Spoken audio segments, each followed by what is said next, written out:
যে আমার আব্বাজান ওসিয়ত করে গেছেন 2018 সালে যখন ডক্টর খিজির আয়াত খানের বাসায় আমরা ছিলাম, তখন তার হাতের লেখায় একটা কাগজের অংশ আমাদের হাতে আসলো। সেখানে তিনি ওসিয়ত করেছেন আমাদের সব ভাই বোনদের প্রতি। ওসিয়ত নামার কথাগুলো হয়তো অনেকে আপনারা দেখেছেন ফেসবুকের কল্যাণে। বাবা মার ওসিয়তের গুরুত্ব কত বেশি এটা আমরা এখন যতটা উপলব্ধি করছি, অনেকে হয়তো সেটা করছেন। বাবার ছোট্ট একটা লেখা, সামান্য একটু লেখা, যেটা সন্তানের উপরে প্রভাব সৃষ্টি করে, আমার বাবা লিখে ওসিয়ত দিয়ে গেছেন যেন সন্তানরা নামাজি হয়, যেন হারাম হালাল বাস বিচার করে চলে, যেন আল্লাহর ভীরু হয়। এই ওসিয়তগুলো অনেক গুরুত্বপূর্ণ। এছাড়া পাওনা দেনা থাকলে সেগুলোর ওসিয়ত করতে হয়। আমার আব্বাজান সেগুলো করে গেছেন আলহামদুলিল্লাহ বিস্তারিতভাবে। সেখানেও প্রতিটা লাইনেই তার কথা ছিল যেন আমরা নেক হই, আমরা যেন ভালো হই। আমরা সেভাবে হয়তো ভালো হতে পারি নাই, কিন্তু তার এই আকুতি ছিল।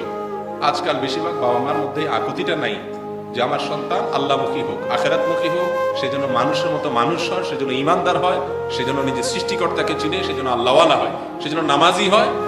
এই আকুতি বেশিরভাগ বাবার মধ্যে আজকাল নাই।